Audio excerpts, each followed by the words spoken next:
Gold trusted gold buyers మీరు తాకట్టు పెట్టిన బంగారాన్ని విడిపించి ఈ రోజు ఉన్న మార్కెట్ ధరకు కొనబడును.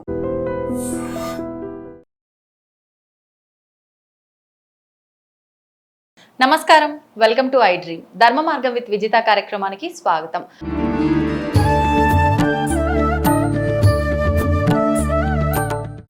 నమస్తే అండి. శ్రీమాత్రే నమః. శ్రీ గురుభ్యో నమః. ముందుగా మీకు శ్రీ విశ్వావసునామ సంవత్సర ఉగాది శుభాకాంక్షలు. వీక్షకులందరికీ శ్రీ విశ్వావసునామ సంవత్సర నూతన తెలుగు సంవత్సరాది శుభాకాంక్షలు. నా తరఫున ప్రేక్షకులందరి తరఫున కూడా మీకు ధన్యవాదాలు. శ్రీమాత్రే నమః. అయితే ఉగాది ఇంకా నేను కొత్తగా చెప్పాల్సిన అవసరం లేదు. మనం మాట్లాడుకోబోయే టాపిక్ ఉగాది. అసలు ఇప్పుడు ఉన్నది ప్రస్తుతం మనం క్రోధినామ సంవత్సరం, ఇప్పుడు రాబోయేది శ్రీ విశ్వవసునామ సంవత్సరం. మీరు చెప్పినట్టుగా ఎలా ఉండబోతోంది ఈ విశ్వవసునామ సంవత్సరం అంతా కూడా?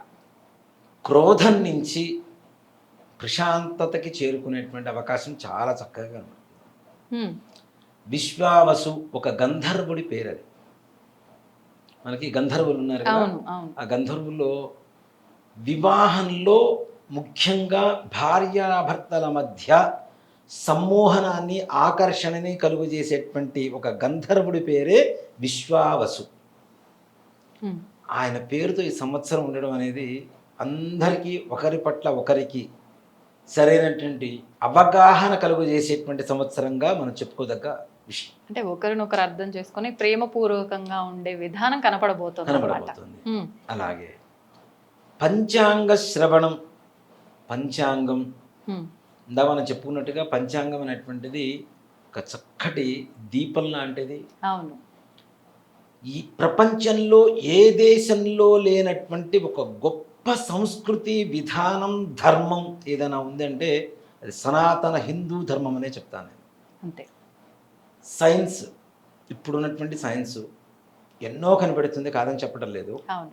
రాబోయే సంవత్సరంలో ఏ గ్రహణాలు ఉన్నాయో చెప్పమనండి ముందుగా ఒకసారి. కానీ నా పంచాంగం చెప్తోంది, నా ధర్మం చెప్తోంది. అవునా? ఏ పంటలు కరెక్ట్గా మంచిగా పండబోతున్నాయో ఒక సైన్స్ని చెప్పమనండి, కానీ నా ధర్మం చెప్తోంది. సైన్స్కి తోడుగా ఎవరో ఒకరు ధర్మం గురించి తెలిసిన వాళ్ళు ఉండాల్సిందే తప్పనిసరిగా. అబ్దుల్ కలాం గారు లాంటి వాళ్ళే మన హిందూ ధర్మాన్ని నమ్మి వాళ్ళు పెట్టినటువంటి ప్రయోగాలకి పేర్లు మనవే పెట్టారు. అవును. ప్రతిదానికి శ్రీహరికోటలో ముహూర్తం పెట్టకుండా ఒక్క రాకెట్ ప్రయోగం కూడా ఇంతవరకు జరగలేదని చెప్పాలి. రాకెట్లు అంటే అన్ని ప్రయోగాలు అన్ని సైన్సేగా. అవునా? ముఖ్యంగా అబ్దుల్ కలాం గారు కులం మతం తీసి పక్కన పెడితే ఏదైతే ఏమైంది, కానీ ఆయన కూడా ముహూర్తం పెట్టించేవారు. నమ్ముతున్నారు. అథర్వణ వేదంలో ఉన్నటువంటి కొన్ని మంత్రాలను తీసుకొని వాటిని డీకోడ్ చేసి చేసినటువంటి ప్రయోగాలే ఆయన చేసినటువంటి ముఖ్యమైనటువంటి 5 ప్రయోగాలు. పృథ్వీ, జల్, ఆకాష్, అగ్ని ఇట్లాంటి పేర్లు ఏవైతే పెట్టారో, వాయు అంటే పంచభూతాల పేర్లు పెట్టారు. ఇవన్నీ కూడాను అథర్వణ వేదంలో ఉన్నటువంటి మంత్రాలని డీకోడ్ చేసుకుంటూ, అథర్వణ వేదం అంటే అన్ని ప్రయోగాలేనన్న, అన్ని అస్త్ర ప్రయోగాలే. భారతంలో జరిగినటువంటి యుద్ధంలో జరిగినటువంటి అన్వాయుధ ప్రయోగాలు, రామాయణంలో జరిగినటువంటి అన్వాయుధ ప్రయోగాలు, పూర్వకాలంలో ఇప్పుడు మన సినిమాలో చూస్తూ ఉంటాం. బాణం వేస్తూ ఉంటే ఒక గాలి పోతూ ఉంటుంది, లేదా ఒక అగ్ని వస్తూ ఉంటుంది, ఒక జలం వస్తూ ఉంటుంది కదా.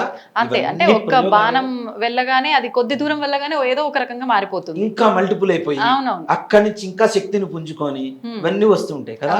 ఇవన్నీ కూడా సినిమాలు తీసేవాళ్ళు కూడా మన సైన్స్ మన శాస్త్రాన్ని నమ్మకం తీసిన వాళ్ళే. అంతే. చూపించడానికి సైన్స్ మనకు వచ్చింది, కానీ అసలు చూపించింది మన శాస్త్రాన్ని, మన వేదాన్నే చూపించారని చెప్తా. అంత గొప్పది పంచాంగం అంటే. రాజకీయ నాయకుల భవిష్యత్తు ఎలా ఉండబోతుంది, ఎక్కడ యుద్ధాలు జరగబోతున్నాయి, ఎక్కడ వర్షాలు ఎక్కువ పడబోతున్నాయి, ఎక్కడ భూకంపాలు రాబోతున్నాయి, ఎక్కడ జల ప్రళయాలు రాబోతున్నాయి, ఎలాంటి పంటలు పండబోతున్నాయి, ఎలాంటి పండ్లు పండుతాయి, ఎలాంటి వర్షాలు ఉంటాయి, ఎలాంటి ఎండలు ఉంటాయి, ఎంత చలి ఉంటుంది, ఇవన్నీ కూడాను ఎన్నో రోజులు ముందుగా ఒక గణితం వేసుకొని ఖగోళ శాస్త్రాన్ని కనుక్కొని ఇవి జరగబోతున్నాయని చెప్పగలిగినటువంటి ఏకైక గొప్ప ధర్మం ప్రపంచంలో ఏదన్నా ఉంది అంటే అది ఒక హిందూ ధర్మం తప్పితే మరొకటి లేదు కాక లేదని చెప్తా. వాస్తవం. ఇంక ఏ సైన్స్ చెప్పలేదంతే. ఒక సైంటిస్ట్ కూడా, అమెరికన్ సైంటిస్ట్ కూడా ఒకటే మాట చెప్తాడు, మా సైన్స్ ఎండింగ్ మీ శాస్త్రం ఏదైతే ఉందో దాంట్లో ఫస్ట్ స్టెప్ ఎక్కితే మా సైన్స్ అయిపోయింది, ఎండ్ అయిపోయింది అని చెప్తాడు. లేదు, అక్కడికి లేదు. మీ తొలి మెట్టు మా చివరి మెట్టు, ఆ, ఇంకా ఆ పైన చూడాలంటే మా వల్ల కావడం లేదు, మీ మెట్లు చాలా ఉన్నాయి, మేము ఎక్కలేకపోతున్నాం అని చెప్పి ఒక అంతం అమెరికన్ అనేది లేదు. సైంటిస్ట్ చెప్పాడు. మన ధర్మానికి అంతం అనేది అంతం లేదు. అనేది లేదు, అంత గొప్ప శాస్త్రం మన ధర్మం. అంతే. అలాంటివి పంచాంగం ఏదైతే మనం మొట్టమొదటిసారిగా చూసుకుంటామో అదే యుగ ఆది నక్షత్రాల వరుస అని చెప్పుకోవచ్చు. ఉమ్, ఏ ఇంగ్లీష్ క్యాలెండర్లో అయినా ఈ సంవత్సరం డిసెంబర్ 31వ తారీఖు ఈ వారం వచ్చిందంటే వచ్చే సంవత్సరం అదే వారం వస్తుందా గ్యారంటీ చెప్పమనండి, చెప్పలేరు. అవును. కానీ మన ధర్మం అశ్వనీ నక్షత్రంతోనే, అంటే నక్షత్రాల్లో మొట్టమొదటి నక్షత్రం అశ్వనీ నక్షత్రంతో యుగాది ప్రారంభమవుతుంది, రేవతి నక్షత్రంతో సంవత్సరం చివరవుతుంది. ఒక శ్రీరామనామం వచ్చిందంటే పునర్వసు నక్షత్రం తప్పనిసరిగా వస్తుంది. ఉమ్, ఒక కృష్ణాష్టమి వచ్చిందంటే రోహిణి నక్షత్రం తప్పనిసరిగా వస్తుంది. అట్లా దసరా వచ్చిందంటే హస్త నక్షత్రంతో ప్రారంభం అవుతుంది, శ్రవణ నక్షత్రంతో అంత్యం అవుతుంది. ఆ, అంటే ప్రతి ఒక్కటి కూడాను ఒక గణిత శాస్త్రం నాన్న. అవును. అంతకుముందు కూడా మనం చెప్పుకున్నాం, అవును. ప్రతి నెల పౌర్ణమి రోజున ఏ నక్షత్రం అయితే వస్తుందో ఆ నెలకు ఆ నక్షత్రం పేరే మాసం పేరుగా పెట్టారు. అవును. అవును. ఆటోమేటిక్గా ఆ పౌర్ణమి రోజున ఆ నక్షత్రం రావాలి అంటే ఎంత గణిత శాస్త్రం ఉండాలి. అవును. అంటే ఫ్యూచర్ ని ఎంతో క్యాలిక్యులేట్ చేసుకుంటూ రావాలి చేస్తే ముందు కానీ నుంచి. రాదు. అసలైన గణిత శాస్త్రం అంతా కూడా అక్కడే ఉందని చెప్తా. ఉమ్, జ్యోతిష్ శాస్త్రంలోనూ గణిత శాస్త్రం ఉంది. ఆ, ముఖ్యంగా చాలా మంది గురుడు బాగుంటే జ్యోతిష్ శాస్త్రం వస్తుందని చాలా మంది చెప్తారు, కానీ అవును. నేను చెప్పగలిగింది ఏంటంటే బుధుడు గణిత శాస్త్రం ఏదైతే ఉంటుందో అది బాగా బుధగ్రహం మంచిగా యోగకారకంగా ఉన్నటువంటి వాళ్ళకి తొందరగా జ్యోతిష్ శాస్త్రం అభ్యసించేటువంటి పరిస్థితులు కనబడుతూ ఉంటాయి. ఆ, బుధుడి వల్లనే బుధుడి తప్పనిసరిగా వాళ్ళకి జ్యోతిష్ శాస్త్రం అనేటువంటిది Hmm. గురుగ్రహ అనుగ్రహం కావాలి, కానీ బుధుడు ఉచ్చ స్థానంలో ఉంటేనే జ్యోతిష్ శాస్త్రం అలవడుతుంది ఎవరికైనా. అంత గొప్ప శాస్త్రం మనది. ఉమ్, అలాంటి యుగాది రోజున చూడండి, ఇంగ్లీషు సంవత్సరాదికి మన తెలుగు సంవత్సరాదికి చాలా తేడా ఉంటుంది. ఆ, దాంట్లో తాగి తందనాలాటం ఉంటుంది, జల్సాలు. జలసాలు ఉంటాయి, ఎవరి మీద ఎవరు పడుతున్నారో తెలియదు, రాత్రి కూడా దేని గుద్దుకొని ఎంతమంది చనిపోతున్నారో తెలియదు. కానీ మన యుగాది ఎలా ఉంటుంది నాన్న, ఎంత చాలా సాంప్రదాయంగా. బాగా ఉంటుంది. అవును. సంప్రదాయబద్ధంగా చక్కగా ప్రతి ఇల్లు మామిడాకు తోరణాలతో, దీపాలతో, ధూపాలతో, నైవేద్యాలతో, పిండి వంటలతో ఘుమఘుమలాడుతూ చక్కగా కళాకాంతులతో ప్రశాంతంగా ఏ ఇంటిని చూసినా ఉగాది పండగ కొట్టొచ్చినట్టు కనబడుతూ ఉంటుంది. వాస్తవం. మన తెలుగుతనం అవును. అవును. కదా. అవును. ఇక్కడ యుగ ఆది అంటాం, ఉగాది కూడా కాదు, అది మనకు వాడుక భాషలో ఉగాది ఉగాది అయిపోయింది, కానీ యుగమునకు ఆది ప్రారంభము అని చెప్పి ఇది నక్షత్ర ప్రారంభం. నక్షత్రాలు మొట్టమొదటిగా ప్రారంభమైంది యుగాది రోజున, అదే చైత్రశుద్ధ పాడ్యమి రోజున. ఓకే. అలాగే ఈ చైత్రశుద్ధ పాడ్యమి రోజున పొద్దున్నే నిద్ర లేవటం, డిసెంబర్ 31 నాటి పార్టీ చేసుకున్నవాడు తెల్లవారుజాము నిద్రపోతాడు. అవును. నా పండక్కి మన పండక్కి మన హిందూ ధర్మంలో ఉండేటువంటి పండక్కి తెల్లవారుజాము నిద్ర లేస్తాడు. అవును. బ్రహ్మ ముహూర్తంలోనే. దానికి దీనికి ఉండేటువంటి తేడా ఎంత బాగుందో చూడండి. అవునవును. ముహూర్తం బ్రహ్మముహూర్తంలో నిద్ర లేచి స్నానం చేసి చక్కగా ఇంట్లో 6 గంటలకి దీపారాధన చేసుకొని పూజ చేసుకొని, ఈ పూజలో కూడా నాన్న చాలా మంది పూజలు చేస్తూ ఉంటారు, కానీ ప్రతి ఇంట్లో పంచాంగం ఉండాలి నాన్న. ఆ, ప్రతి ఇంట్లో పంచాంగం ఉండాలి. చూసుకోవడం రావట్లేదు కదంటే నేర్చుకోండి. ఉమ్. పూర్వకాలంలో ప్రతి ఇంట్లో పంచాంగం ఉండేది. అంటే ఎవరికి వాళ్ళు చూసుకుంటే మీరు చెప్పినంత ఒకటి నాన్న, వాస్తవంగా మేము ముహూర్తాల సంగతి తీసి పక్కన పెడితే కనీసం దుర్ముహూర్తం, రాహుకాలం, వర్జ్యం అంతే. ఇలాంటివి నిత్యం మనకు తెలుస్తూ ఉంటాయి కదా. అవునండి. తెలిసినప్పుడు ఏ సమయంలో ఏం చేయాలి, అరే ఈ సమయంలో వీళ్ళతో మాట్లాడొచ్చు, మంచి పని మీద వెళ్తున్నాం, వెళ్ళకూడదు అనేటువంటి కనీస ధర్మం మనకు తెలుస్తూ ఉంటుంది కదా. కాబట్టి పంచాంగం అనేటువంటిది ఇంట్లో ఉండాలి. దాంట్లో ఉండేదండి ముఖ్యంగా తిథి, వార, నక్షత్ర, యోగ, కరణం 5 కలిస్తే పంచాంగములు కలిదే పంచాంగం అని చెబుతున్నాం. దానికి పూజ చేసుకొని ఏమీ తినకుండా పరిగడుపున ఉగాది పచ్చడి సేవించాలి. ఓకే. అంటే ఉదయమే పంచాంగానికి మనం అంతా కూడా పూజ చేయాలి. చేసుకున్న తర్వాత తీర్థప్రసాదం ఏదైనా ఏమీ తినకుండా పరిగడుపున తినమని చెప్తున్నాను. ఓకే. అవునా. మన జీవితంలో ఉండేటువంటి సుఖ దుఃఖాల సమ్మేళనమే యుగాది పచ్చడి. 6 ఋతువులు, ఒక 6 ఋతువులకి 6 రుచులు. అలాగే ప్రతి మనిషికి బాధ, అసంతోషం, ఆనందం, దుఃఖం, ఏడుపు, అనేక రకాల హావభావాలు ఏవైతే ఎమోషన్స్ ఉంటాయో అవన్నీ కూడా 6 రకాలు ఉంటాయి. 6 రకాలకి సమ్మేళనమే, అంటే వాటి చిహ్నవే మన ఉగాది పచ్చడి. మరి పొద్దున్నే ఎప్పుడు తినాలి? 11ంటికి లేస్తాం, స్నానం చేసి పూజ చేసుకొని టిఫిన్ చేసి కాఫీ తాగి అప్పుడు ఉగాది పచ్చడి తింటాం. దానివల్ల ఏ రకమైనటువంటి ఉపయోగం ఉండదు. ప్రసాదంగా చెప్తూ ఉంటాం మనం. ఉగాది పచ్చడి అంటాం అనేది మనందరికి అలవాటు అయినటువంటి ఒక నానుడి భాష కదా. యుగాది పచ్చడి 6 రకాలు కలిసినప్పుడు ఎంటీ స్టమక్ మీద తీసుకుంటే డైజెషన్ సిస్టమ్ బాగుపడుతుంది. పులుపు, ఉప్పు, కారం, వగరు, తీపి, చేదు అన్నీ ఉంటున్నాయి కదా. అవును. దీనివల్ల సంవత్సరానికి సరిపడా ఏదైతే మన జీర్ణక్రియ ఉంటుందో దానికి కావలసినటువంటి శక్తిని పుంజుకుంటుంది ముఖ్యంగా. అంటే ఇటు శాస్త్ర ప్రకారంగా అదొక రీజన్ ఉంది, ఆరోగ్యపరంగా కూడా ఈ రెండింటిని జోడించి ఇచ్చిందే ఈ ప్రసాదం. ప్రతిదీ ఆరోగ్యమే నాన్న. మన హిందూ ధర్మంలో చెప్పేది ఏంటంటే ప్రతిదీ ఆరోగ్యమే, అంతకుమించి వేరే ఏం చెప్పాలా. అందుకనే ఆరోగ్యమే మహాభాగ్యం అని చెప్పి అందరూ చెబుతూ ఉంటారు. అవునవును. ప్రతి దాంట్లో ఇన్నింటికి లేవాలి, ఇన్నింటికి పడుకోవాలి, ఈ సమయానికి తినాలి, ఇది తినకూడదు, ఈ సమయానికి ఇచ్చేయాలి, ఈ ఋతువులో ఇచ్చేయాలి, ఈ కాలంలో ఇచ్చేయాలి, ప్రతి ఒక్కటి పండుతో సహా తినేటువంటి ఆహార పదార్థాలు, కూరగాయలతో సహా ప్రతి ఒక్కటి కూడాను మనకి మనిషికి సంపూర్ణమైనటువంటి ఆరోగ్యాన్ని ఇచ్చేటువంటి ఒక విధానమే, జీవన విధానమే మన హిందూ ధర్మం చెప్తుంది. మనిషి హిందూ ధర్మాన్ని పాటిస్తే మనిషిలాగా చక్కగా 120 ఏళ్ళు బ్రతుకుతాడు. దాంట్లో ఏమాత్రం కూడా సంశయం లేదు. ఒకప్పుడు 120 ఏళ్ళు బతికారు, తర్వాత 100 ఏళ్ళకి వచ్చింది, 90కి వచ్చింది, 70కి వచ్చింది, ఇప్పుడు 60కి వచ్చింది. రాబోయేటువంటి తరాల్లో గ్యారంటీ మన మనవాళ్ళు, ముది మనవాళ్ళు ఒకటే మాట చెప్పుకుంటారు, మా తాతగారు అప్పట్లో 40 ఏళ్ళు బతికేవాడు తెలుసా అని చెప్పుకునే పరిస్థితి గ్యారంటీ. 40 గ్యారంటీ. ఆ పరిస్థితికే దిగజారిపోతున్నాం. మనం తింటున్న ఫుడ్లో ఒరిజినల్ లేదు. అవును అవును. ఎక్కడ ప్యూరిటీ లేదు, తినే పండులో ప్యూరిటీ లేదు, ప్రకృతి సిద్ధంగా ఎక్కడ పండట్లేదు, అన్ని కృత్రిమంగా పండిస్తున్నటువంటి పంటలే. ఏ పప్పు తీసుకున్నా, కూరగాయలు తీసుకున్నా, పండు తీసుకున్నా, ఆయిల్ తీసుకున్నా, ప్రతి దాంట్లో ఒక కల్తీ. దాంతో పాటుగా మరికొంతమంది మన మీద సవాళ్ళు విసురుతూ మన దరిద్రాన్ని ఇంకాస్త దరిద్రంగా తయారు చేసేటువంటి విధానం. పండు కొంటారు నాన్న, గుడికి వెళ్ళేటప్పుడు పండు కొంటాం, తీసుకెళ్ళి నివేదన పెడతామా? అక్కడ పెడుతున్నది ఎవరికి? భగవంతుడికి. పెట్టగానే గుళ్ళో ఏం చేస్తాం? ప్రసాదం ఇచ్చిన తర్వాత చక్కగా అరటి పండు, ఏదో పండు, కొబ్బరి చిప్పు ఒలుచుకొని చక్కగా తినేసి గుళ్ళోంచి బయటకు వస్తాం. గుళ్ళో తింటే పవిత్రమైనటువంటి భావన కాబట్టి. అవునా? పండు మీద ఉమ్మేసినప్పుడు వాడికి క్యాన్సర్ ఉందో తెలియదు, ఎయిడ్స్ ఉందో తెలియదు, ఏముందో తెలియదు, వాడు ఉమ్మేసిన పండు తీసుకెళ్లి దేవుడికి నైవేద్యం పెట్టి అదే ఒలుచుకొని మనం తింటే మనకు రోగాల పుట్ట మన బాడీ అవుతుందా అవదా? ఇంటికి ఎవడు ఉమ్మేస్తున్నాడు? కొన్ని కులాల వాళ్ళు సవాల్ చేశారు నన్ను మన మధ్య, మేము ఉమ్మేసి మా ఉమ్మే అమ్ముతాం, మా ఎంగిలే అమ్ముతాం, కొంటే కొనండి, లేకపోతే లేదు, ఏం చేస్తారో చేయండి. మన హిందువులకి సిగ్గు బుద్ధి ఉండాలిగా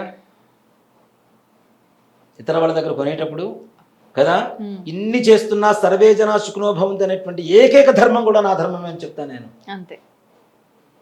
అవునా? అవును. అసలు హిందువుల పట్ల ఎన్ని రకాల కుట్రలు జరుగుతున్నాయి, అన్ని రకాల కుట్రలు అన్ని జరగాల్సిన గత కొన్ని సంవత్సరాల క్రితం జరిగినటువంటి ప్రభుత్వాలు అన్నీ జరిగిపోయింది. అవును అవును. వాడికేమో 7 పెళ్ళిళ్ళ, ఎంతమందినే పిల్లల్ని కనొచ్చా, రోడ్డు పక్కనే cycle puncture shop, tyre shop పెట్టుకోవచ్చా? హిందువు మాత్రం ఒకటి ముద్దు, 2 హద్దు, ఆపై అసలే వద్దని చెప్తారా? అంటే హిందుత్వ జనాభా తగ్గిపోవాలా? ఏం పూర్వకాలంలో మా వాళ్ళు కనలేదా, మా పెద్దలు కనలేదా, మమ్మల్ని పోషించలేదా? అవునా? అవును. ఆ జాతి వాళ్ళ సంగతే నేను చెప్తాను. మేము ఉమ్మేస్తాం, మేము ఎంగిలి చేస్తాం. ఒక ఆవిడ సవాల్ చేసింది, మీరు ఏం చేసుకుంటారో చేసుకోండి అని. మరి అలాంటి ఎంగిలి పండ్లు మనం అంత భక్తితో పూజించేటువంటి దేవుడికి ఎలా పెడతాం? అవి కడగకుండా మనం తింటూ ఉంటే మన నోటికి రోగాలు కాక మన బాడీలోకి ఏమొస్తాయి కదా. కాబట్టి దయచేసి ఈ ఉగాది నుంచి ఒక్కటి చెప్తానన్నా, హిందువుల దగ్గరే పండ్లైనా సామాగ్రి అయినా కొనండి దయచేసి. ఇది నా మనస్ఫూర్తిగా ప్రతి ఒక్కరి పాదాలకి నమస్కరించి చెబుతున్నటువంటి మనవి. మన హిందుత్వాన్ని మనం కాపాడుకుందాం, మన ధర్మాన్ని మనం కాపాడుకుందాం, హిందూ జనాభాని కాపాడుకుందాం. కొత్తగా నిజంగా ప్రభుత్వం కొన్ని నిర్ణయాలు తీసుకుంటుంది, కేంద్ర ప్రభుత్వాలు అవి కూడా, అలాగే రాష్ట్ర ప్రభుత్వాలు కూడా కొన్ని తీసుకుంటున్నాయి. నిజంగా చెప్పాలి అంటే హిందుత్వంలో అంటే హిందువులకి కుటుంబ నియంత్రణ అనేటువంటి తీసేశారు. చాలా మంచి పని నాన్న. అంటే గర్వించదగ్గ హర్షణీయమైనటువంటి ఒక మంచి పని, మంచి విషయం అది. కాబట్టి అలా హిందువుల్ని కాపాడుకుందాం, మన హిందుత్వాన్ని కాపాడుకుందాం. మన ధర్మం లేకపోతే అనేక రకాల మతాలకి అనేక రకాలైనటువంటి దేశాలు ఉన్నాయి. ముస్లిమ్స్కి ఇజ్రాయెల్ దగ్గర చాలా దేశాలు ఉన్నాయి, అలానే క్రిస్టియానిటీ దేశాలు ఉన్నాయి. హిందువులకు ఉన్న దేశాలు ఎన్ని నాన్న? ఒక్కటి. ఈ ఒక్కడు కూడా కాపాడుకోకపోతే మనం ఎందుకు నాన్న? కానీ ప్రపంచంలో ఉండేటువంటి అధిక జనాభా కలిగినటువంటి హిందువులు కలిగినటువంటి దేశం కూడా మళ్ళీ ఇదే. అంతే. కానీ హిందువుకి ఇక్కడ రక్షణ లేదు, ఏం చేయలేకపోతున్నాం. చేయబోదు. దయచేసి ఏం కొట్టొద్దు, తిట్టొద్దు. ఎవరి దగ్గర కొనుక్కోవడం మన వాళ్ళ దగ్గర కొనండి. మన వాళ్ళు అమ్మరా? అమ్ముతారు. అవునా? బుట్టలు పెట్టుకొని ముసల వాళ్ళు నెత్తిని పెట్టుకొని వచ్చి కూర్చొని అమ్ముకుంటున్నారు. వాళ్ళ దగ్గర కొనండి, హాయిగా ప్రశాంతంగా ఉంటుంది. కాబట్టి ఏదైనా ప్రసాదం మనం తీసుకునేటువంటి ప్రసాదంలో కూడా ఆరోగ్యమే నాన్న. అవును. ఇలా కూడా మన ఆరోగ్యాన్ని పాడు చేసుకుంటున్నారని చెప్పడం కోసం చెప్తున్నాను ఇది. అంటే నిత్యం మనం తెలిసి తెలియక చేసే ఇటువంటి వాటి వల్ల కూడా మనం తెలిసి చేస్తున్నాం. తెలిసి చేస్తున్నాం. మన ఆరోగ్యాన్ని మన చేతులారా నాశనం చేసుకుంటున్నాం. మన ధర్మాన్ని కూడా నాశనం చేస్తున్నాం. మన దేవతల్ని కూడా భ్రష్టు పట్టిస్తున్నాం. కాబట్టి దయచేసి ఆ విధానాన్ని మార్చుకుని ఉగాది నుంచి ప్రతి ఒక్కరు కంకణం కట్టుకోండి. ఇదే లక్ష్యంగా ప్రయాణం చేయండి. హిందుత్వం ఎందుకు నిలబడితే చూద్దాం. అంటే కొత్త సంవత్సరం అనగానే మనకు ప్రకృతిలో మార్పులు కనిపిస్తాయి. మనలో ఏదైనా మార్పు చేసుకోవాలి అని అంటే ముందు మొదలు పెట్టాల్సింది ఇదే. ఈ నిర్ణయం తీసుకుని ముందుకెళ్ళండి. నిజంగా వాళ్ళు కాళ్ళు కడిగి నా నెత్తి నీళ్లు జరుగుకుంటా ఎవరు చేసిన. ఎంత మాట. అందరి చేతుల్లో ఉంది వాస్తవంగా ఈ మన బాధ్యత. చేతిలో ఉన్నది మనం చేతులారా నాశనం చేసుకోవడం దేనికి నాన్న? అవును కదా. ఇలా చేయడం అనేది మంచిది. పంచాంగం పూజ చేసుకోవాలి చక్కగా. ఈ వేపపూత ప్రసాదం ఏదైతే ఉంటుందో చక్కగా పరిగణన ఏమీ తినకుండా తినండి. దానివల్ల ఆరోగ్యం కలుగుతుంది. తర్వాత ఇంట్లో చేసుకునేటువంటి షడ్రసోపేతాలు ఏవైతే ఉన్నాయో అన్ని షడ్రుచులు అని చెబుతుంటాం కదా. ఇంట్లో పిండి వంటలు చేసుకొని చక్కగా తినండి. సాయంకాల సమయంలో దేవాలయాలలో పంచాంగ శ్రవణం జరుగుతుంది నాన్న. ప్రతి దేవాలయంలో జరుగుతుంది. మనం చాలాసార్లు చూస్తూ ఉంటాం. పంచాంగ శ్రవణం అనేటువంటిది ఒక్క మన రాశికి ఉండేటువంటి ఆదాయ వ్యయాల గురించో రాజ్యపూజ అవమానాల గురించో కాదు, యావత్ ప్రపంచంలో జరగబోయేటువంటి వింతలు విశేషాలు ప్రమాదాలు హెచ్చరికలు, అలాగే మన దేశాన్ని మనం ప్రేమిస్తాం కాబట్టి మన దేశంలో జరిగేటువంటి మార్పులు చేర్పులు ఏవైతే ఉన్నాయో, అలాగే ఏ పంట వేసుకుంటే రైతులకి మంచి పంటలు పండుతాయని చెప్పి శాస్త్రం చెబుతుందో అవి వేసుకొని బాగుపడండి రా అని చెప్పి, ఎండలు ఎక్కువగా ఉంటే బయటికి తిరగండి రా అని చెప్పి, వర్షాలు పడుతున్నాయి కాబట్టి జాగ్రత్తగా ఉండండి రా అని చెప్పి, చలి ఎక్కువగా ఉంటుంది కాబట్టి రక్షణ తీసుకోండి రా అని చెప్పి ప్రతి ఒక్క దానికి ముందుగా వార్నింగ్ హెచ్చరిక ఇస్తుంది మన పంచాంగం. అలాంటి పంచాంగ శ్రవణం వినడం ద్వారా, శ్రవణము అంటేనే వినటం, పంచాంగం శ్రవణం చేయడం ద్వారా ముఖ్యంగా శ్రీకళ్యాణ గుణావహం రిపుహరం దుస్వప్న దోషాపహం గంగా స్నాన విశేష పుణ్యఫలదం గోదాన నుల్యంతృణాం ఆయుర్వృద్ధితముత్తమం శుభకరం పంచాంగమకర్ణతాం. పంచాంగ శ్రవణం చేస్తే శ్రీకళ్యాణ గుణావహం రిపుహరం, సాక్షాత్ శ్రీ మహాలక్ష్మి లక్ష్మీనారాయణ కళ్యాణం చేసినా చూసినా ఎంత పుణ్యం వస్తుందో పంచాంగ శ్రవణం వినడం ద్వారా అంత పుణ్యం వస్తుందంటాడు. శ్రీ కళ్యాణ గుణావహం రిపుహరం దుస్వప్న దోషాపహం. రాత్రిపూట పీడకలలు వస్తుంటాయి, పంచాంగ శ్రవణం చేసిన వాడికి పీడకలలు రావని చెప్తాడు. గంగా స్నాన విశేష పుణ్య ఫలదం, గంగా నదిలో స్నానం చేస్తే పుణ్యం వస్తుందని మనందరం నమ్ముతున్నాం కదా, అలాంటి పుణ్యం కూడా పంచాంగ శ్రవణం ద్వారా వస్తుందని చెప్తున్నాడు. గోదాన నృల్యంతృణాం, గోదానం చేస్తాను నాన్న. గోదానం చేసేటప్పుడు బ్రాహ్మణికి దానం చేసేటప్పుడు ఏం చేస్తామంటే తోక పట్టుకొని తోక మీద నుంచి నీళ్లు వదులుతాం దానం చేసేటప్పుడు. ఈ తోకలో ఎన్ని వెంట్రుకలు అయితే ఉంటాయో అన్ని తరాలు పాటు మన వంశం గోదానం ద్వారా తరిస్తుందని శాస్త్రం చెబుతుంది. అలాంటి పుణ్యం కూడా పంచాంగ శ్రవణం చేస్తే చాలా వస్తుందని చెప్తున్నాడు. అంటే ఎంత సులభమైన మార్గంలో మనకి ఇన్ని ఫలితాలను ఇస్తున్నారు. ఆయుర్వృద్ధితం ఉత్తమం, ఆయుష్ కూడా పెరుగుతుంది అంటాడు, ఉత్తమంగా ఉంటుంది అంటాడు. పంచాంగం ఆకర్ణతాం, పంచాంగం మన చెవిలో పడితే చాలు ఇవన్నీ రకాల పుణ్యాలు వస్తాయిరా అని చెప్తున్నారు శాస్త్రం. అంత గొప్పది పంచాంగం అనేటువంటిది. అంటే దేశ భవిష్యత్తు, ప్రపంచ భవిష్యత్తు, యువత భవిష్యత్తు ఇవి మొత్తం కూడా పంచాంగంలో చెప్పబడుతున్నాయని చెప్పి శాస్త్రం మనకి. అలాంటి పంచాంగ శ్రవణం తప్పనిసరిగా దేవాలయాల్లో చేయండి. ఆ విధంగా చూసుకుంటే ఈ సంవత్సరం విశ్వావసునామ సంవత్సర ఫలం ఎలా ఉంది అని చూసుకుంటే ముఖ్యంగా నాన్న దేశ సరిహద్దుల్లో శత్రుదేశపు దేశాల వల్ల చిన్న యుద్ధ వాతావరణం ఏర్పడుతుంది. దాన్ని కూడా మన భారతదేశ సైనికులు అత్యంత చాకచక్యంతో ఎదుర్కొంటారు అనేటువంటిది ఈ సంవత్సరం ఉండేటువంటి గ్రహాల వల్ల ఉండేటువంటి ఫలం. అలాగే ముఖ్యంగా ఎండలు విపరీతమైనటువంటి స్థాయికి వెళ్ళబోతున్నాయి. ఇంతవరకు మనం 36-38 వరకు చూసాము. ఈ ఎండాకాలంలో 40 నుంచి 42 డిగ్రీల వరకు దాదాపు ఎండను చూడబోతున్నాం. అలాగే ఇలాంటి ఉష్ణోగ్రతలు రామగుండం, విజయవాడ, రాజమండ్రి ఇట్లాంటి ప్రాంతాలలో 40 నుంచి 44 వరకు ఉష్ణోగ్రతలు పెరిగేటువంటి పరిస్థితులు. అంటే దాదాపు బండ్లు మనం రోడ్డు మీద పెట్టినా నిలువున కాలిపోవటం, మంటలు రేగిపోవటం, అగ్ని ప్రమాదాలు, కార్లు కావచ్చు, బండ్లు కావచ్చు, ఇప్పుడు వస్తున్నటువంటి బ్యాటరీ బండ్లు ఉన్నాయి, అలాంటివి ఇంకా ఎక్కువగా ప్రమాదాన్ని సూచిస్తూ ఉంటాయి. అగ్ని ప్రమాదాలు విపరీతంగా జరిగేటువంటి అవకాశం ఉంది. దాని ద్వారా ప్రాణ నష్టం, ఆస్తి నష్టం రెండూ జరుగుతూ ఉంటాయి. అలాగే పెట్రోల్, కెమికల్స్ ఉంటాయి మనకి, పెయింట్స్ అని కొన్ని రకాల కెమికల్స్ ఉంటాయి, యాసిడ్స్, ఇట్లాంటివన్నీ అవును, కూడా అవును. కెమికల్ కిందకు వస్తాయి కదా. ఇట్లాంటి సంస్థల్లో కూడా ఎక్కువగా అగ్ని ప్రమాదాలు జరిగి ప్రాణ నష్టం, ఆస్తి నష్టం జరిగేటువంటి పరిస్థితులు కూడా కనబడుతూ ఉన్నాయి. అలాగే బంగారం ధరలు, ముఖ్యంగా ఆడవాళ్ళకి చాలా ఇంట్రెస్టింగ్గా ఉండేటువంటి పాయింట్ ఇది. బంగారం ధరలు ఇప్పుడు దాదాపు 90,000 ఉన్నాయన్న, అవును. త్వరపడి కొనవద్దు అని చెప్తా. తగ్గుతున్నాయా? తప్పనిసరిగా తగ్గుతాయి. ఎప్పటి నుంచి? ఆ. ఏప్రిల్ 30వ తారీఖు నుంచి జూలై 30వ తారీఖు వరకు 90,000 రూపాయలు ఉన్నటువంటి బంగారం దాదాపుగా 82,000 నుంచి 85,000 వరకు మధ్యలో ఉండేటువంటి పరిస్థితులు కనబడుతూ ఉంది. దాదాపు 3 నెలల పాటు. 3 నెలల పాటు. ఇప్పుడు పెళ్లిళ్ళు జరుగుతున్నాయి, బంగారం కొనేద్దాం, 90,000 పెరిగిపోతుందేమో పెరిగిపోతుందనే భయంతో దయచేసి ఎవరు కొనకండి. తప్పనిసరిగా డాలర్ విలువ పెంచుకునేటువంటి ప్రయత్నంలో బంగారం విలువ తగ్గిపోయేటువంటి పరిస్థితులు ఉన్నాయి. కానీ జూలై 30వ తారీఖు తర్వాత మరలా మన భారతీయ రూపాయి విలువ పెరిగి డాలర్ విలువ పడిపోయి బంగారం అక్కడి నుంచి ₹1,00,000 వరకు వెళ్ళేటువంటి అవకాశాలు కూడా కనపడుతుంది. కొనుక్కోవాలి అనుకునే వాళ్ళకి తప్పనిసరిగా రేపు ఏప్రిల్ 30 నుంచి జూలై 30 లోపల కొనుక్కుంటే చాలా తక్కువ రేట్లలో వస్తుంది. తర్వాత మరలా కొనాలంటే ఇంకా ఎక్కువ డబ్బులు పెట్టాల్సినటువంటి పరిస్థితి. అలాగే వెండి కూడా తగ్గదు, కానీ అట్లానే స్థిరంగా ఉండిపోతుంది. కానీ రాను రాను ఇప్పటికి 1,05,000 రూపాయల వరకు దాదాపు ఉంది, 1,30,000 రూపాయల వరకు వెళ్ళిపోయేటువంటి పరిస్థితులు కూడా కనబడుతున్నాయి. దాదాపు 20-30,000 వ్యత్యాసం వెండి ఓ మాట చెప్పాలి. అలాగే లోహం, ఐరన్, ఉక్కు ఇట్లాంటివి ఏవైతే ఉంటాయో వీటి రేట్లు కూడా విపరీతంగా పెరిగిపోతున్నాయి. ఇల్లు కట్టుకోవాలనుకునేటువంటి వాళ్ళు ఎక్కువగా ఐరన్ వాడే దానికి మనం, కాబట్టి ఇల్లు కట్టుకోవాలనుకునేటువంటి వాళ్ళు కూడా త్వరపడి కట్టుకోవడం అనేది ఉత్తమమైనటువంటి మార్గం. ఇనుప రేట్లు ఉన్నదానికి దాదాపు 0.5%, ఇప్పుడు 100 రూపాయలు ఉందంటే 150 రూపాయలు అయ్యేటువంటి పరిస్థితులు ఉన్నాయి. కాబట్టి లోహం విలువ కూడా బాగా పెరుగుతుంది. అలాగే గోధుమలు, వడ్లు, మినుములు, పెసలు, శనగలు, పొగాకు ఇట్లాంటి పంటలు ఉన్నతంగా దిగుబడి ఇచ్చేటువంటి పంటలు.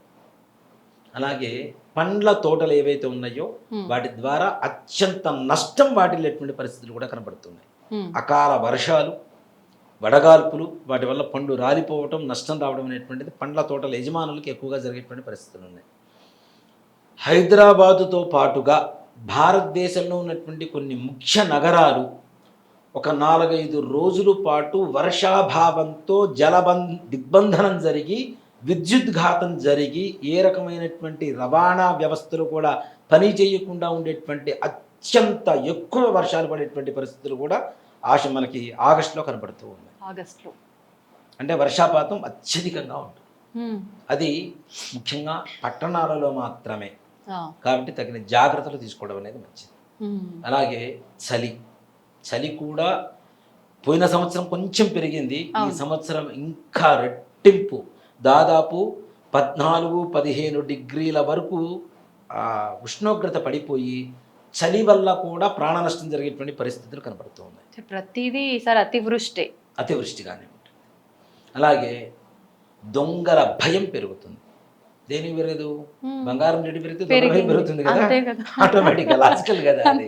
కాబట్టి దొంగల భయం పెరిగేటువంటి పరిస్థితులు కూడా ఉన్నాయి. చైన్ స్నాచర్స్ ఎక్కువ అవుతూ ఉంటారు. తగిన జాగ్రత్తలు తీసుకుంటే అవసరమైతేనే బంగారం వస్తువులు వేసుకుని వెళ్ళండి, లేదంటే గిల్ట్ నగలు తీసుకుని వెళ్ళండి, ప్రశాంతంగా ఉంటుంది. గిల్ట్ కూడా బంగారం అనుకొని వాళ్ళు కూడా ఉన్నారు, తెలివి తక్కువ దొంగలు అంటారు వాళ్ళని కదా. కాబట్టి ముఖ్యంగా ఏంటంటే నాన్న, బంగారం వేసుకోవాలి, ఫంక్షన్కి వెళ్ళాలి, ఇంట్లో దిగబడి వేసుకొని పోవాల్సిన అవసరం ఏముంది? చక్క బ్యాగ్లో పెట్టుకోండి, కారులో పెట్టుకోండి, అక్కడికి వెళ్ళిన తర్వాత వేసుకోండి, ఎవరు కాదంటారు? వేసుకొని రోడ్డు మీద పోతుంటే ఎవరికైనా ఆశపడుతుంది, లాక్కొని వెళ్ళిపోతూనే ఉంటారు. కాబట్టి తగిన జాగ్రత్తలు చాలా అవసరం. అలాగే యువత ముఖ్యంగా నాన్న చాలా పెడదారిని పట్టబోతోంది. వరస బాబులు లేకుండా ప్రవర్తించేటువంటి పరిస్థితి కూడా ఎక్కువగా కనపడుతుంది. ముఖ్యంగా యువతలో 16 ఏళ్ల దగ్గర నుంచి 24 ఏళ్ళు, 25 ఏళ్ల లోపల ఉండేటువంటి యువత ఎక్కువగా చెడిపోయేటువంటి పరిస్థితులు, డ్రగ్స్ ఇట్లాంటివి కూడా ఎక్కువగా అలవాటు చేసుకునేటువంటి పరిస్థితులు, తద్వారా దేశ అరిష్టం అనే చెప్తాం. యువత పాడైపోతే దేశానికి అరిష్టమే కదా. కాబట్టి వాళ్ళు కూడా పిల్లల్ని కూడా గట్టిగా అరవకుండా ప్రేమగా కూర్చోబెట్టి చక్కగా ముచ్చడించి, ఇలా కాదు నాన్న, ఇలా రా అని చెప్పుకోండి. అంతేకాని గట్టిగా అరిస్తే మాత్రం చాలా ప్రమాదం ఉంటుంది. కాబట్టి అలాగే ముఖ్యంగా మన భారతదేశంలో సముద్రాలలో సునామీ అని చెప్పను కానీ చిన్న చిన్న అలజడులు మాత్రం వస్తూ ఉంటాయి తప్పనిసరిగా.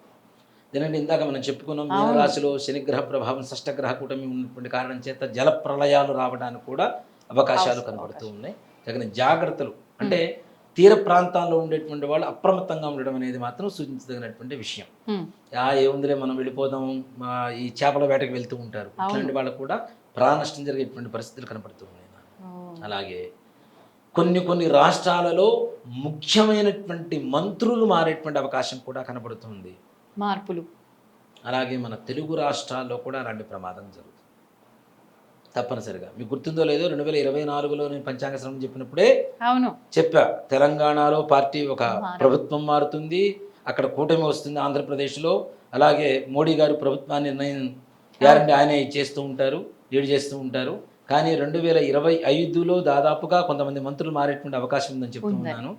అలాగే ఈ సంవత్సర గ్రహ సంచారం చూసుకున్న ముఖ్యమైన మంత్రులు గుర్తుపెట్టుకోండి, ఇది ముఖ్యమైన మంత్రులు 2025 చివరిలో కానీ 2026 ప్రారంభంలో కానీ మారవలసినటువంటి ఆవశ్యకత తప్పనిసరిగా ఉంటుంది, మారేటువంటి పరిస్థితులు కూడా ఉన్నాయి.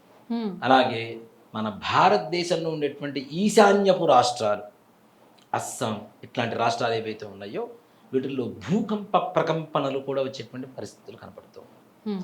పృథ్వీతత్వమైనటువంటి కుజుడు కూడా కొంచెం నిజస్థితిలో ఉన్నాడు కాబట్టి, స్తంభన యోగంలో ఉన్నాడు కాబట్టి భూకంపాలు వచ్చేటువంటి పరిస్థితులు కూడా కనపడుతున్నాయి. అది కూడా ఈశాన్య రాష్ట్రాలలో అధికంగా రావడానికి అవకాశాలు ఉన్నాయి ముఖ్యంగా. అలాగే ఈశాన్య రాష్ట్రాల్లో ఉండేటువంటి ముఖ్యమంత్రుల మార్పులు కూడా తప్పనిసరిగా జరిగేటువంటి పరిస్థితులు కనపడుతూ ఉన్నాయి. అంటే మొత్తం ఎట్టకేలకు రాజకీయాల విషయానికి వస్తే అన్ని దగ్గరలో మార్పులు చాలా జరుగుతూ ఉంటాయి. అందులోనూ ఈ సంవత్సరం రాజకీయ నాయకులకి, ప్రధానమంత్రి దగ్గర నుంచి ప్రతి ముఖ్యమంత్రికి, చిన్న మంత్రుల దాకా కూడాను ప్రతి నిత్యం యుద్ధ వాతావరణమే.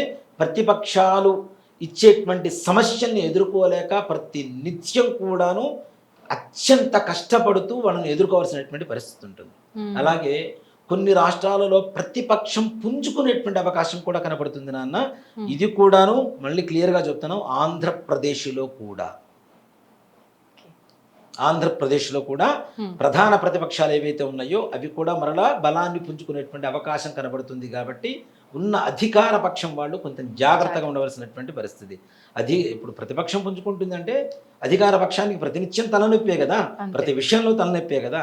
కాబట్టి ఆ విషయంలో కూడా తగిన జాగ్రత్తలు తీసుకోవడం అనేది సూచించదగినటువంటి, రాజకీయ నాయకులకి సూచించదగినటువంటి విషయం. అలాగే భారతదేశంలో ఈ సంవత్సరంలో అత్యధికంగా మార్కులు ఉత్తీర్ణత కలగటం అంటే పాస్ అయ్యేటువంటి విద్యార్థుల్లో ముగ్గురు ఉంటారు నాన్న. ఒకళ్ళు MBA చేసేటువంటి వాళ్ళు, 2 CA అంటే గణిత శాస్త్రం, MBA అంటే వ్యాపార శాస్త్రం, అలాగే వైద్య శాస్త్రం. ఈ 3 రకాల విద్యార్థులు మాత్రం అత్యున్నతంగా తయారవుతారు. ఎక్కువ మంది వైద్యులు కూడా మరలా మన జనంలోకి రావడం అనేటువంటిది జరుగుతూ ఉంటుంది, డిగ్రీ పట్టాలు పుచ్చుకొని. అలాగే సినీ పరిశ్రమ వాళ్ళకు కూడా ఈ సంవత్సరం ఇంకొక అడుగు ముందుకు వెళ్ళబోతోంది మన తెలుగు పరిశ్రమ. ముఖ్యంగా మన భారతదేశీయ సినీ పరిశ్రమ ఇంకా అత్యున్నతంగా ప్రపంచవ్యాప్తంగా మన వైపు తలెత్తుకొని చూసేటువంటి పరిస్థితి తప్పనిసరిగా సినీ రంగం వాళ్ళకి, మీడియా రంగం వాళ్ళకి ప్రమోషన్స్, అవార్డులు ఇలాంటివన్నీ కూడా మంచి లాభాలు తెచ్చిపెట్టేటువంటి బాటలో నడిచేటువంటి పరిస్థితి కూడా కనపడుతుంది. కళాకారులు కావచ్చు, వీళ్ళందరికీ కూడా చాలా విశేషమైనటువంటి యోగంగా చెప్పుకోవచ్చు. రియల్ ఎస్టేట్ వ్యాపారం చేసేటువంటి వాళ్ళు సెప్టెంబర్ 16వ తారీఖు లోపల ఎవరు ఇల్లు కొనుక్కోవాలన్నా, స్థలం కొనుక్కోవాలన్నా, పొలం కొనుక్కోవాలన్నా కొనుక్కోండి. సెప్టెంబర్ 16వ తారీఖు దాటిందా ఇప్పుడున్న రేట్లకి రెండింత రేట్లు పెరుగుతాయి, రేట్లు పెరుగుతాయి. కొనడం అనేది అసాధ్యమవుతుంది. రాబోయేటువంటి రోజుల్లో మనం కూర్చోడానికి కూడా భూమి కొనుక్కోలేనంత స్థితికి భూమి ఎక్కువగా రేట్లు పెరిగేటువంటి పరిస్థితులు కూడా కనబడుతూ ఉన్నాయి. తద్వారా వాళ్ళు కూడా ఆర్థిక లాభమే కదా. చిన్న పెట్టుబడి పెట్టున్న వాళ్ళకి డబల్ రేట్స్ వస్తే ఎట్లా ఉంటుంది? ఎన్ని వడ్డీలు కట్టినా కూడా దానికంటే ఎక్కువ సంపాదిస్తున్నట్టే. కాబట్టి రియల్ ఎస్టేట్ రంగం వాళ్ళకు కూడా చాలా ఉన్నతంగా ఉంటుంది ఈ సంవత్సరం. రైతులకి చాలా చాలా బాగుంటుంది నాన్న. నిజంగా వాళ్ళు బాగుండాలని ఎప్పుడు కోరుకుంటారు. ఎందుకంటే వాళ్ళు బాగుంటేనే మనం బాగుంటాం. మనం ₹1 సంపాదించినా ఏం తిన్నాము, కేజీ బంగారం కొనుక్కున్నా తినలేము, 10 కేజీలు వెండి కొనుక్కున్నా తినలేము. అంతే. తినేది 4 మెతుకులు. ఆ మెతుకులు పండించే రైతు కడుపు నిండా తినాలి, మనసు నిండా నవ్వాలి అనేది మాత్రం తప్పనిసరిగా ప్రతి ఒక్కళ్ళం కోరుకోవాల్సింది. అవును. అన్నదాత, మనం అన్నం పెడితే మనం అవుతాం అన్నదాతనం కాదు. అసలు భారతదేశం మొత్తానికి అన్నదాత ఎవరు అంటే రైతే. రైతే. రైతు బాగుంటే, అందుకనే జై జవాన్ జై కిసాన్, ఈ రెండు ఎప్పటికి ఎవరు మరవకూడదు కదా. అవును అవును. రైతుని మరవకూడదు. రైతు మనకు ఆకలి తీరుస్తున్నాడు, మన కంటి నిండా మనం ప్రశాంతంగా ఏసీలు వేసుకొని ఫ్యాన్లు వేసుకొని చక్కగా చల్లటి గాలిలో నిద్రపోతున్నామంటే కేవలం బార్డర్లో ఉండేటువంటి సైనికుడు చలిలో వణుకుతున్నాడు కాబట్టి. వాస్తవం. మనం ఇంత చల్లటి గాలి పీల్చుకొని నిద్రపోతున్నామంటే సైనికుడు చల్లటి గాలిలో కూరుకుపోతూ ఉంటాడు కొన్ని చోట్ల, అయినా సరే కాపలా కాస్తూ ఉంటాడు కదా వాళ్ళ కోసం. కాబట్టి వాళ్ళు కూడా బాగుంటారు తప్పనిసరిగా. యుద్ధ వాతావరణంలో కూడా మనదే జయం అవుతుంది. ఎటువంటి పరిస్థితుల్లో కూడా భారతదేశాన్ని మంచి పైచేయి ఉంటుంది. కాబట్టి భారతదేశమే కాకుండా యావత్ ప్రపంచం అంతా కూడా ప్రశాంతంగా ఉండాలి. అలాగే ముఖ్యంగా మనకి ఈ సంవత్సరంలో చంద్రగ్రహణాలు 2, సూర్యగ్రహణాలు 2 వచ్చినాయి. 4 గ్రహణాలు వచ్చినాయి నాన్న. ఒకే నెలలో 2 గ్రహణాలు, చంద్రగ్రహణం, సూర్యగ్రహణం భాద్రపద మాసంలో. అలాగే ఈ 4 గ్రహణాల్లో కూడాను 2 గ్రహణాలు మాత్రమే మనకు కనపడతాయి. 2 చంద్రగ్రహణాలే కనపడతాయి, సూర్యగ్రహణాలు కనపడవు. మనకు కనబడినటువంటి గ్రహణాల కోసం మళ్ళీ గ్రహణం వచ్చింది ఈ సమయంలో ఈ రాశి వాళ్ళకి ఏమవుతుంది అనేటువంటి థంబ్ లైన్స్ లేకుండా ముందుగానే చెబుతున్నాను. మనకు కనబడినటువంటి గ్రహణాలకి ఏ రకమైనటువంటి దోషాలు కానీ నియమాలు కానీ ఉండవు. కనబడేటువంటి గ్రహణాలు 2 చంద్రగ్రహణాలే కనబడతాయి. వాటికి మాత్రమే ఆయా నక్షత్రాలు ఆయా రాసుల వాళ్ళు తప్పనిసరిగా శాంతులు చేయించుకుంటూ ప్రశాంతంగా ఉండడం అనేటువంటిది మంచిది. అలాగే మౌఢ్యమి అంటాం, మూఢం అంటుంటాం కదా, దాన్ని సంస్కృత భాషలో మౌఢ్యమి అంటాం. మౌఢ్యమి, చిన్న మౌఢ్యం ఒకటి వచ్చింది. అది ఒక పెద్ద సమస్య లేదు, ఒక 11 రోజుల పాటే ఉంటుంది. అది దాదాపు జూలైలో వచ్చింది, జూలైలో వచ్చింది. అది పెద్ద ఆషాఢ మాసంలో వెళ్ళిపోతుంది, అది పెద్ద సమస్య కూడా కాదు. కానీ కార్తీక మాసం నుంచి ప్రారంభమై మాఘ బహుళ అమావాస్య వరకు 3 నెలల పాటు మోక్షం వచ్చింది. 3 నెలలలో ఎటువంటి ముహూర్తాలు ఉండవు, వివాహాలు ఉండవు, శుభకార్యాలు ఉండవు, అట్లానే గృహప్రవేశాలు ఉండవు, ఏమీ ఉండవు. సుమారుగా ఇంగ్లీష్ నెలల ప్రకారం అయితే నవంబర్, డిసెంబర్, జనవరి ఎండింగ్ దాదాపు వరకు, దాదాపు 3 నెలల పాటు మాత్రం శుభముహూర్తాలు ఉండవు. శుభముహూర్తాలు ఉండవు అంటే కొంతమంది అడుగుతుంటారు, శ్రీమంతం చేసుకోవచ్చా? శ్రీమంతాన్ని ఆపడానికి లేదు. గర్భంతో ఉండేటువంటి స్త్రీని ఎట్లా ఆపుతాం? అవునవును కదా. అన్నప్రాసన, పిల్లవాడికి అన్నం పెట్టకుండా ఎన్ని రోజులు ఉంటాం? 3 వచ్చిందని తప్పనిసరిగా అన్నప్రాసన చేసుకోవచ్చు. అలాగే వ్యాపారం, కొత్త వ్యాపారమైనా పాత వ్యాపారాన్ని పునఃప్రారంభమైన వ్యాపారం చేసుకోవచ్చు నాన్న. వ్యాపారం చేయకపోతే మనకి తినడానికి జీవనభృతి ఎక్కడ దొరుకుతుంది? కాబట్టి వ్యాపారం చేసుకోవచ్చు. అలాగే నామకరణలు చేసుకోవచ్చు. అంతేకాని మిగిలిన ఏ రకమైనటువంటి శుభకార్యాలు మాత్రం ఎక్కడా పనికిరావని చెప్తారు. అంటే శాస్త్ర ప్రకారంగా కొన్ని ఏవైతే ఇది ఈ సమయాన చేయాల్సింది అని నిర్దేశించబడినాయో అవి చేసుకోవాలి, తప్పులేదు. అంతేగాని మిగిలిన శుభకార్యాలు, ఉపనయనాలు, ప్రతిష్టలు ఇట్లాంటివి మాత్రం ఆ సమయాల్లో జరపకూడదు. దీని వల్ల కూడా చాలా వరకు నష్టాలు ఉంటాయి నాన్న. మూఢం వల్ల ఎవరికి నష్టాలు ఉంటాయి? మొట్టమొదటిగా పురోహితుడికి. కానీ అనుకుంటాం పురోహితుడుకు చావో పుట్టుకో ఉంటే చాలు బతికేస్తాడు కదా. కానీ ఒక్క పురోహితుడు శుభకార్యాలు ఆపటం వల్ల పసుపు కొమ్ములు అమ్మేవాడు, వక్కలు అమ్మేవాడు, ఖర్జూరు పండ్లు అమ్మేవాడు, చాటలు అమ్మేవాళ్ళు, కుండలు అమ్మేవాళ్ళు, కళ్యాణ మండపాలు కట్టేవాళ్ళు, పూలు అమ్మేవాళ్ళు, ఫోటోగ్రాఫర్సు, వీడియోగ్రాఫర్సు, క్యాటరింగ్ వాళ్ళు, టెంట్ హౌస్ వాళ్ళు, ఇన్ని రకాల వృత్తుల వాళ్ళు ఒక్క పురోహితంతో ముడిపడి ఉన్నటువంటి వృత్తులు ఇవన్నీ కదా. ఇప్పటివరకు ఆలోచనే రాలేదు కదా. ఒక్క పురోహితుడు పనులు ఆపేస్తే ఇవన్నీ స్తంభించిపోతాయి. కాబట్టి ఇంతమందికి జీవన భృతి కొంచెం నిదానిస్తూ ఉంటుంది. కాబట్టి ఆ సమయంలో ముందుగానే సంపాదించుకొని దాచిపెట్టుకోండి, చక్కగా ప్రశాంతంగా. కానీ అయిపోగానే వెంటనే స్టార్ట్ అవుతాయి కాబట్టి దాన్ని ఉపయోగించుకోవటము ఏదో ఒకటి చేసి బ్యాలెన్స్ చేసుకోవాలి అంతే. కాబట్టి అంటే ఇన్ని వృత్తుల వల్ల ఒక పురోహితుల వల్ల ఎంత కేటాన్ అవుతున్నారో చూడండి. అవునా? దీన్ని చాలా మంది ఒప్పుకోరు. మీరు లేకపోతే అమ్ముకోమా అంటే, పసుపు ఎందుకు అమ్ముకుంటావు? కూరలో ఎంత వేసుకుంటారు అంత వేసుకుంటారు. అవునా? వక్కలు ఏం చేసుకుంటారు? ఎవ్వరు తినేవాళ్ళు లేరు. అవునా? ఖర్జూర్ పండ్లు ఎవరు తింటున్నారు? తుండుగుడ్డలు ఎవరు కొంటున్నారు? చాటలు ఎందుకు కొంటున్నారు? కుండలు ఎందుకు కొంటున్నారు? టెంట్ హౌస్ ఎందుకు వస్తుంది? అంతే కదా. మరి ఇవన్నీ ఎందుకు వస్తున్నాయి? ఫోటోగ్రాఫర్లు ఎందుకు? పెళ్లిళ్ళు లేకపోతే.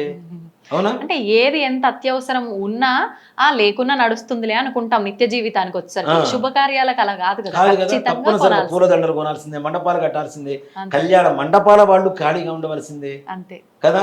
ఇంతమంది ఖాళీగా ఉంటారు కాబట్టి వీళ్ళు ముందుగా కొంచెం జాగ్రత్త పడి సంపాదించుకొని చక్కగా ఉన్న ధనాన్ని ఖర్చు పెట్టుకుంటూ జీవన విధానాన్ని గడుపుకోవచ్చు. ఎట్టకేలకి ఈ సంవత్సరం భారతదేశంలో అన్ని కొంతవరకు శుభకార్యాలు అంటే జయంగా ఉండేటువంటి లక్షణాలు ఉన్నా కొంత భయానకమైనటువంటి పరిస్థితి ఉన్నది కాబట్టి భయపడకుండా పరమేశ్వరుని ప్రార్థించండి. ఆయన పరిపూర్ణ అనుగ్రహ కృపాకటాక్ష వీక్షణలు మన మీద ఉంటే ఎలాంటి బాధలు మన జోలికి రాకుండా ఆయనే చూసుకుంటాడని సర్వే జనా సుఖినో భవంతు. మరొక్కసారి వీక్షకులందరికీ శ్రీ విశ్వావసునామ సంవత్సర తెలుగు సంవత్సరాది యుగాది శుభాకాంక్షలు తెలియజేసుకుంటూ మీ శివసుధీర్ శర్మ. ధన్యవాదాలండి. శ్రీమాత్రే నమః. శ్రీ గురుభ్యో నమః.